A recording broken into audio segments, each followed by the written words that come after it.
With the release of the new Avatar live action series on Netflix, I thought it'd be really awesome for us to revisit this wonderful series and celebrate the cultural impact that it had on all of us fans. Especially considering I haven't really been the biggest fan of the Netflix live action.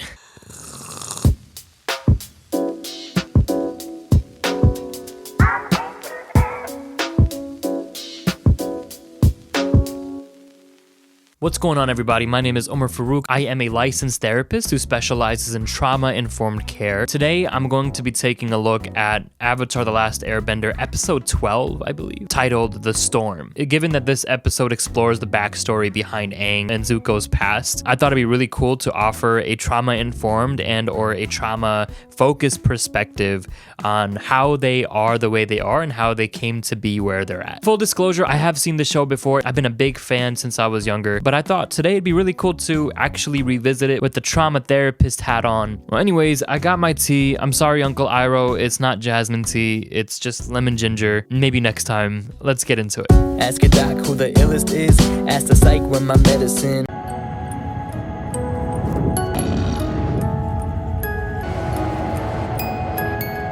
This is a fun little dream sequence.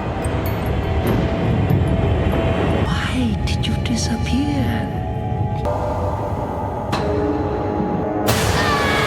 We need you, Aang. We need you. So if you've been following this channel, we've talked about the role that nightmares play within those who have trauma. I'm not gonna state here that Aang has PTSD or something, but it could be indicative of some sort of trauma trapped in his body in the form of guilt and shame that is eating away at his subconscious. We're going to find out the significance of the storm in his nightmare here, but essentially, oh, hi. We have a visitor. You were seeing that his body is trying to get him to process some internalized guilt and shame. Are you all right, Aang?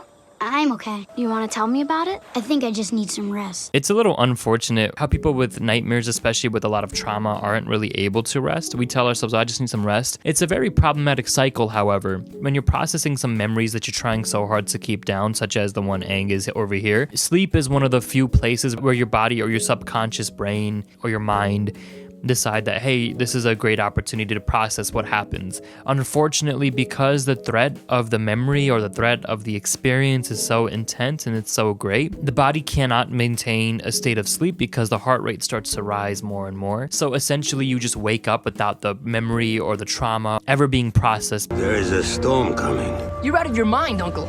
The weather's perfect. Prince Zuko, consider the safety of the crew. The safety of the crew doesn't matter.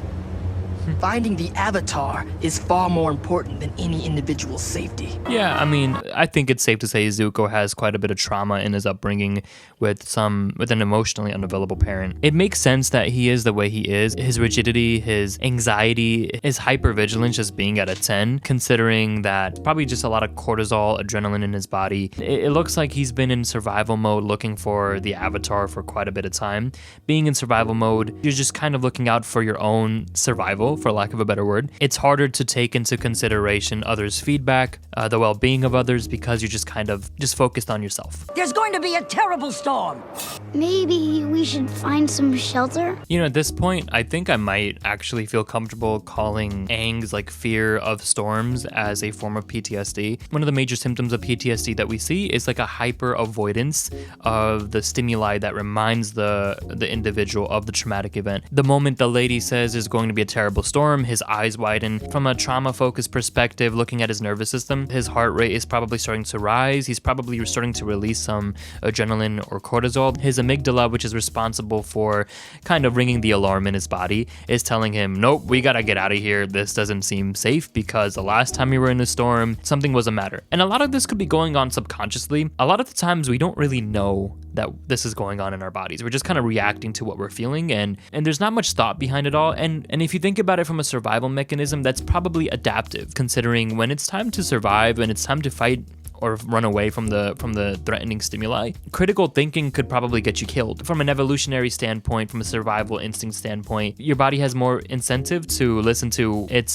survival instincts. Aang also says maybe we should find some shelter. If you wanted to, you might be able to attribute it as the freeze or fawn response, like the idea of just shutting down and just kind of hiding away, but I think this is more flight. I think naturally speaking, Aang doesn't really strike me as a freeze or fawn responder. It seems more so like his nervous system is amping up and it's telling him, we gotta run, we gotta go. Huh, looks like your uncle was right about the storm after all. Lucky guess. This is a really great detail while also being incredibly subtle about Uncle Iroh's response to the lieutenant. He says, lucky guess. I think Uncle Iroh might know that Zuko might be vulnerable to the critiques that the crew might have of him. I don't think Uncle Iroh wants his words to be used against Zuko as, hey, we told you so. Considering we told you so does for those who are traumatized, it induces a sense of shame. It overall just doesn't help the situation to tell someone that. Considering Zuko's past, it's kind of adding insult to injury. So Uncle Iroh is just trying to be like, oh, it's a lucky guess. Trying to take some of the weight off of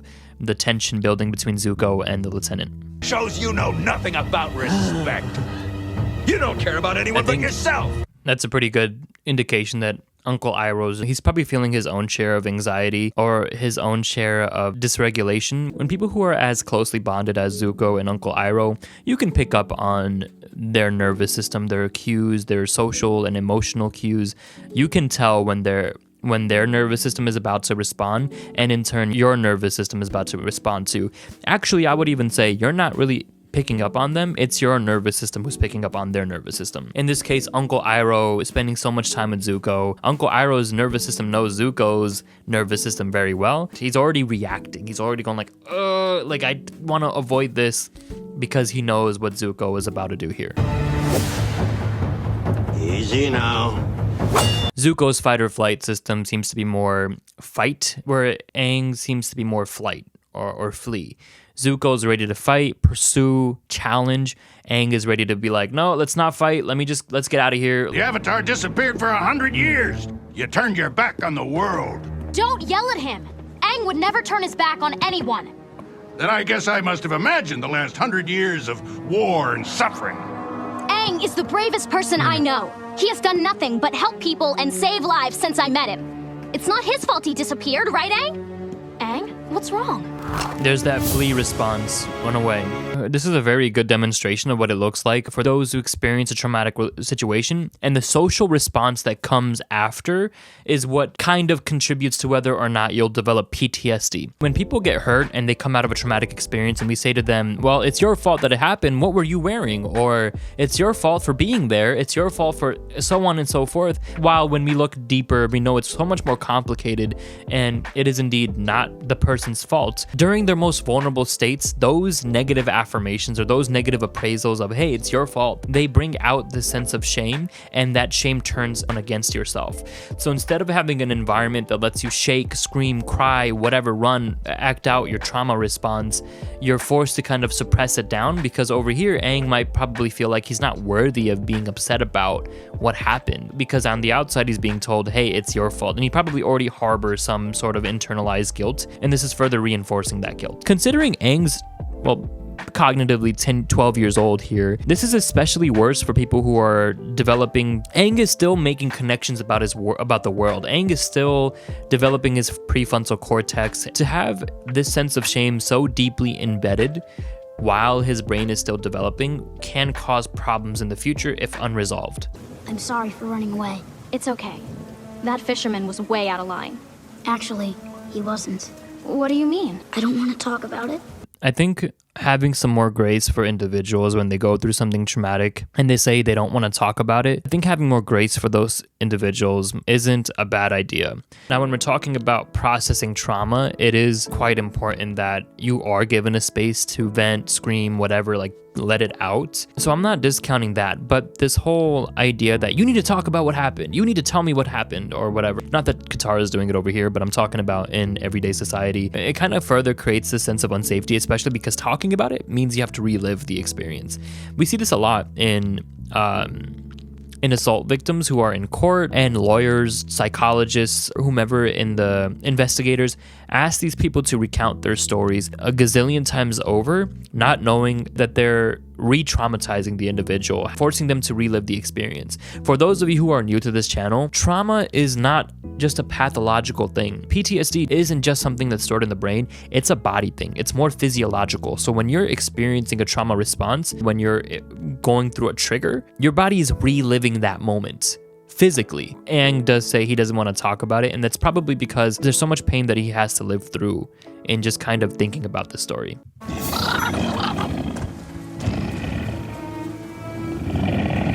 try to get a little fire going. This is a great social response after a trigger like Aang had.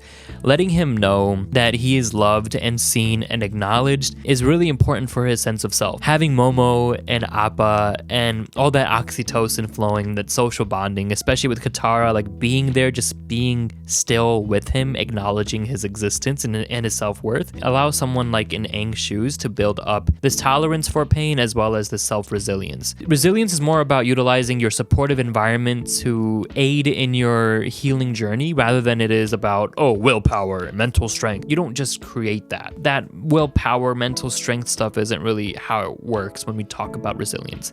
Anyways, I'm trying to say this is a great foundation, great formula to help Aang build the resilience to face his fears. Form the ball. Then you gotta get on quick. I love the writer's demonstration of Aang is still just a kid, even although this happened 100 years ago. He's probably not all that much cognitively younger than present day Aang in this flashback. I love them demonstrating that he's having fun and he's a kid. I feel like the Netflix series kind of missed the mark on that a little bit. Aang, come with us. We need to speak with you. We have known you with the Avatar for some time. I fear that war may be upon us, young Avatar. We need you, Aang.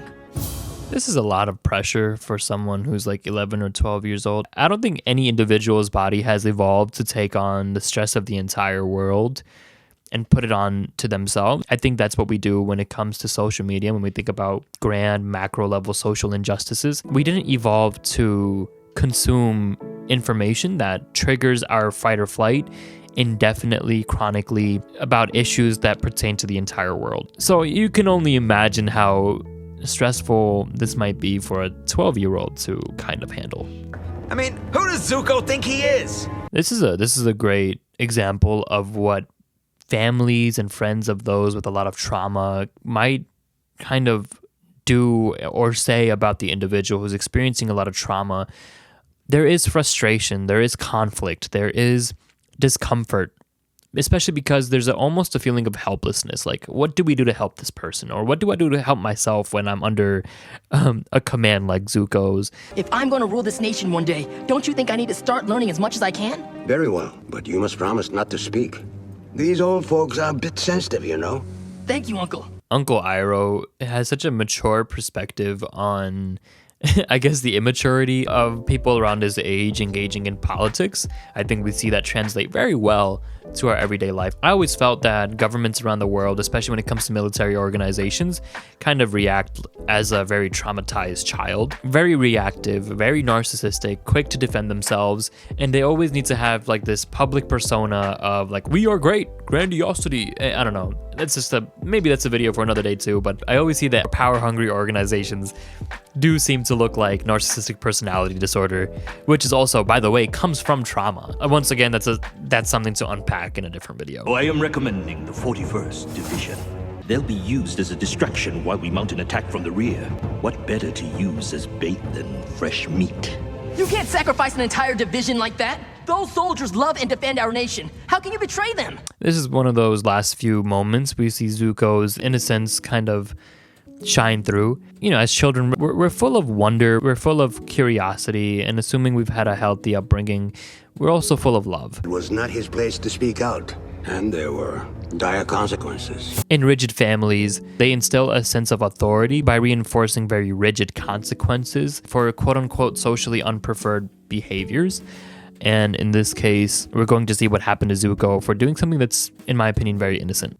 So you were upset that you were the Avatar? Why wouldn't you be excited about it? Well, I didn't know how to feel about it. It's very common for kids to not know how they feel about certain things. They do feel. Let's not mistake this. They do absolutely feel. Their developmental years, their childhood years, their pre-adolescent and their adolescent years are all stages in their lives where they're figuring out what feelings mean to them, what they're going to receive when it comes to social conditioning that tells them what to make of these feelings. That's why you have some people who are raised in healthy environments who are totally okay when things kind of go wrong and they just know how to regulate themselves. They have a good relationship with the socially unpreferred emotions. That's not to say that they're calm and collected whenever things go wrong. I think that can also be a facade. It's just that when they feel anxious or upset, they don't try to prevent it, versus other people who have a negative relationship with different human emotions.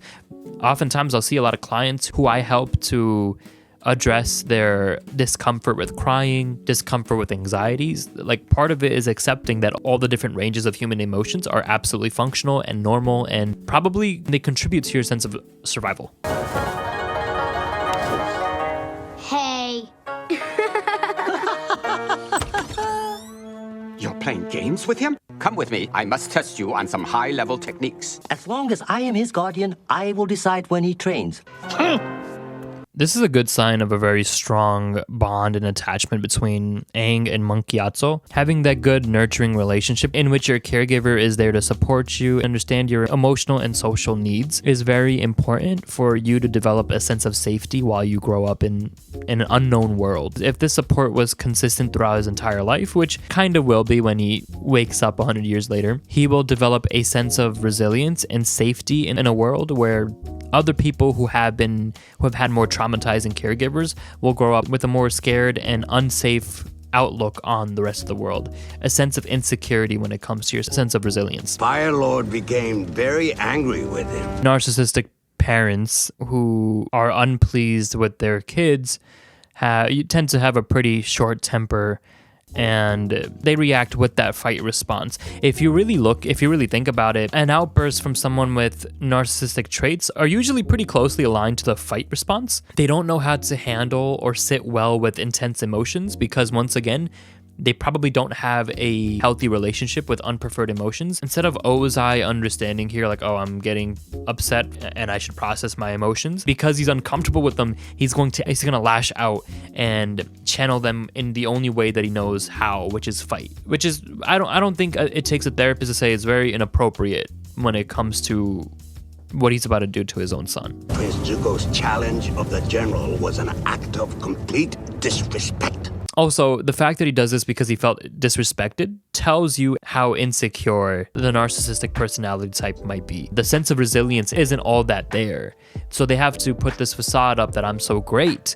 And once you hurt that already insecure sense of self, they will easily feel disrespected and need to compensate for that feelings of disrespect by lashing out. Zuko had spoken out against the general's plan. But by doing so in the Fire Lord's war room, it was the Fire Lord whom he had disrespected. Zuko would have to do his own father. This is so incredibly traumatizing for young individuals, especially when you look to your attachment figure for survival. When we talk about attachment theory, attachment and social bonds are crucial and integral in the advancement of the human species, in our survival, in our sense of well-being. Like, this is a basic need that needs to be met. So instinctively, children grow up with this sense of attachment with their caregiver that is associated with survival, with longevity, with health. When an attachment figure turns on you and says, hey, you're wrong about something, even though the child might be right about something, children will often internalize a sense of self-shame because they know that if they choose authenticity to themselves over attachment, that risks their lives on a survival level. So instinctively, they will repress their own internal self-drive and authenticity in most cases. So imagine that type of scenario and imagine what it's like that your own caregiver forces you to fight them. It goes against all of your natural instinct. Aang needs to have freedom and fun. You cannot keep protecting him from his destiny. You and Aang must be separated. The Avatar will be sent away to the Eastern Air Temple to complete his training. Oh my God, the writers do such an amazing job at illustrating the intensity of this moment. So once again, going back to what I just said about attachment in the previous section, Aang coming to terms with the fact that he's going to be separated from his attachment figure is bringing up this instinctual feeling that's associated with the opposite of health, the opposite of survival. Subconsciously, and when it comes to his nervous system, Aang's life is being threatened when he faces the idea that he's going to be separated from the one person who provides him nurturing, social engagement, caregiving, so on and so forth. When that nervous system is threatened, what does it do?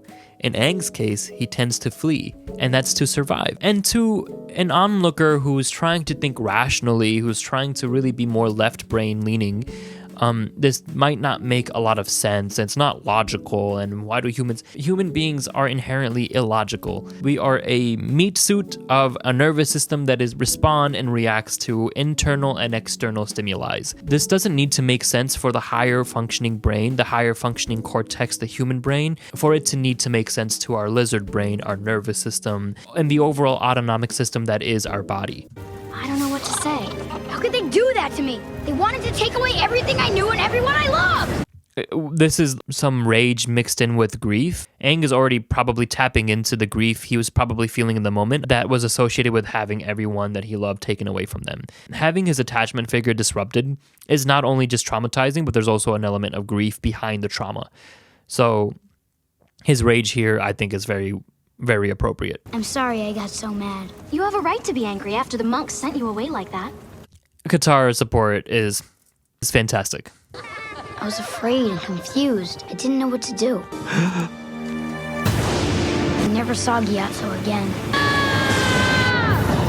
So now over here, we're visiting Aang's traumatic experience that informs why he's so reluctant and hesitant about storms.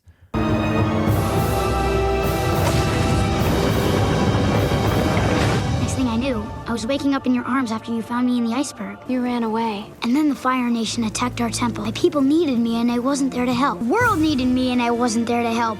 So this is a very common association we make after a traumatic experience. When something bad happens after we do something that has nothing to do with the bad thing that happens, our brain, because it's an association and a meaning-making machine, it digests and embeds this understanding that, oh, this happened because I did this. And also, Aang is kind of out of this age range, but kids are naturally very egocentric. They believe that things in the world, good or bad or neutral, happen because of them. As adults, this also ends up creating a lot of obsessive compulsive or anxious thought processes. Once again, seem entirely illogical to our human functioning brain, but to our lizard brain, this is a very strong association. The Fire Nation attacked because I ran away. The Fire Nation got away with what they did because it's my fault. Oh, you got hurt because of what you were wearing, not because the person did something to hurt you. These are things that we say to survivors of a traumatic experience, and they make no sense because all they do is induce a sense of toxic self-shame, and it doesn't give the individual a chance to process and understand that what happened to them was just not okay. If you had stayed, you would have been killed along with all the other airbenders. You don't know that. The world needs you now. You give people hope. Here, Katara being like this loving, gentle, grounding anchor in Aang's space is allowing Aang to open up his window of tolerance to start processing the pain of the traumatic experience.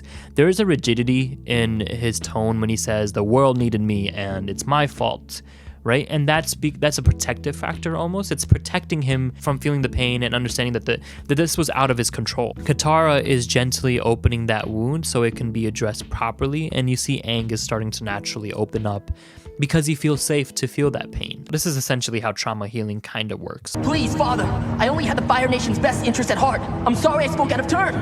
You will fight for your honor. I meant you no disrespect. I am your loyal son. Fight, Prince Zuko. I won't fight you. And suffering will be your teacher. I looked away. I always thought that Prince Zuko was in a training accident. This lieutenant's words goes to show we really don't know what's going on in other people's lives and why people are the way they are and what happened in their story. This scene does such a good job at illustrating the love that Uncle Iroh has for Zuko while also illustrating why Zuko is the way he is today. There is so much pain and trauma, neglect, abandonment within that just one little scene in the flashback. We see a young boy who looks up to his father, looks up to the work that his nation is a part of, having a false positive narrative about his nation instilled within him. Essentially, the child in Zuko's shoes learns that having a positive outlook on life or having this sense of safety where he can freely express his innocence like the way he did in that meeting amongst those generals, he learns that it's not a safe thing to do. He learns that him being his innocent, wondrous, curious self is something to be punished. Him getting attacked by his own father instills with him a sense that he is not good enough, he will not be worthy enough, he's not honorable enough, until he wins the approval of this attachment figure who he's so closely bonded with. Now, bonds don't just necessarily happen because we feel socially safe with someone and the relationship's healthy. We also form bonds with people who might not be emotionally healthy. And children will have a strong bond with their caregiver regardless of how supportive or not supportive their caregivers are. Again, that's for survival. Someone who gets hurt has their trust betrayed by the hands of their caregiver, such as here Zuko's father. They grow up to have a lower sense of self-worth. Zuko will have to unlearn the concept that he deserved what he got, because him believing that he deserved what he got is what's driving him on this quest to capture the Avatar. It's what keeps his bond between his father and himself alive, because in his head, if he didn't deserve what he got, then that would mean his father is not a great person. And if his father's not a great person, that means he has to give up an attachment figure.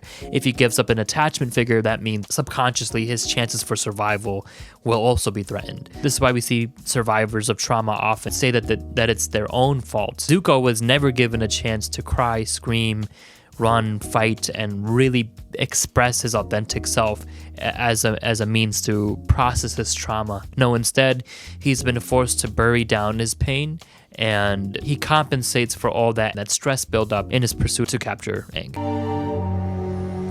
I think Zuko's scar does a really good job at illustrating how, symbolically speaking, trauma can manifest on more than just an internal level. Zuko's scar is a reminder of his traumatic experience, and it probably informs his nervous system even more just looking in the mirror, understanding what he looks like, and knowing that it's a reminder of his shame, self-hatred, and his unhealthy pursuit to win over his father's approval. They haven't returned. They should have been back by now. And this storm is becoming a typhoon. They're caught out at sea.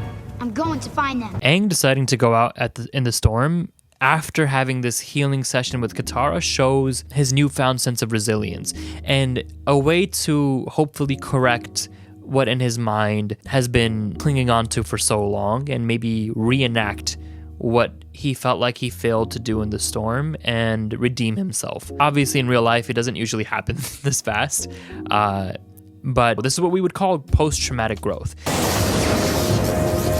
That's so badass. I don't care. I love Uncle Iroh.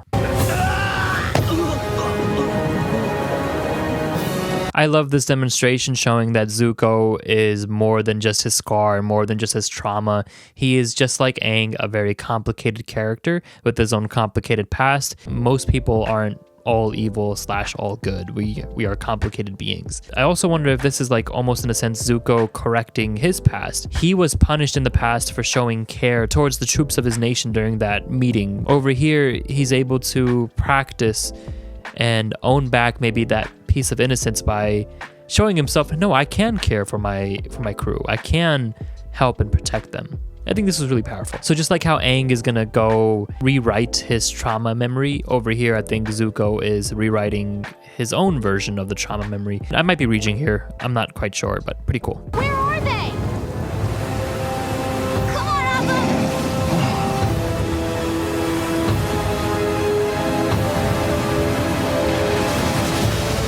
Post-traumatic growth isn't this perfect way of overcoming your trauma and everything is good right after. Aang is coming face to face with the same traumatic experience of the storm the first time when he nearly drowned and froze himself, I guess. As he's entering that giant wave, his body remembers what it feels like to confront something that nearly ended his life before. So it's not like he's overcome all of his fears and everything is great. No, like there's still this realistic mechanism, this fear response inside of him that is still there. However, this time, with the help of his chosen family in the form of Katara, he's able to tap into his sense of resilience and maybe even resource this sense of love from Katara. Resourcing, if you don't already know, is a technique in trauma therapy in which we allow the client to tap into exercises or grounding skills or any sort of activity that helps to induce a sense of calmness within the nervous system. The Avatar! What do you want to do, sir? Let him go. We need to get this ship to safety. This is yet another example of Zuko's post-traumatic growth. It's almost he was able to address his younger self's shame of wanting to help the troops and caring for other members of the Fire Nation Army's lives and alleviate that tension by actively acting out the care that he had when he was younger. That probably helped to lighten the load from his trauma that drove him to capture the Avatar and chase after him. Because he was able to gain this little bit of sense of resiliency, the first step towards it, his post-traumatic growth shows his ability to say to himself, our safety matters, we can get the Avatar a different day. And it kind of shows that his drive to capture the Avatar isn't his drive. It isn't something that he really cares to do. He convinced himself he cares to do this because of his father. As he takes one small step to nurture his inner child, he realizes capturing the Avatar isn't as important as he thought it was.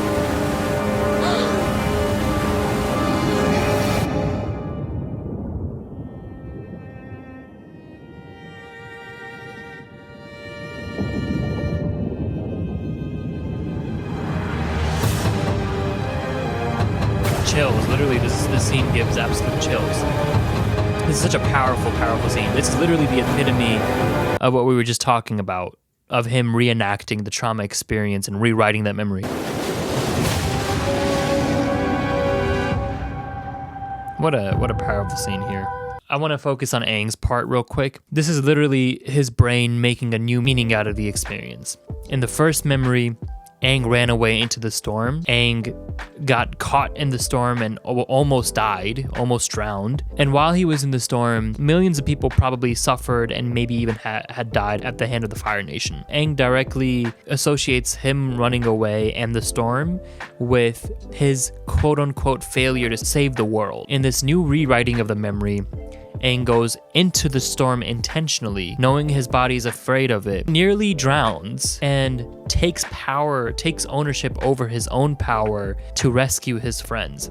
This time, he went into the storm and lives were saved. This is such a powerful, and this is like the epitome of what trauma healing would ideally look like. In the real world, it isn't always as clean, but also I think they do a good job at exploring here that it isn't that clean. Aang comes out of this knowing there's still a lot of work to be done. This is what we would call integration in trauma work, where we're applying a lot of the work that we've learned through the experience, bringing it forward with us as we heal. I don't think you're gonna have those nightmares anymore. Yeah, I mean, if his trauma is completely processed, and ideally speaking, the nightmares won't come back.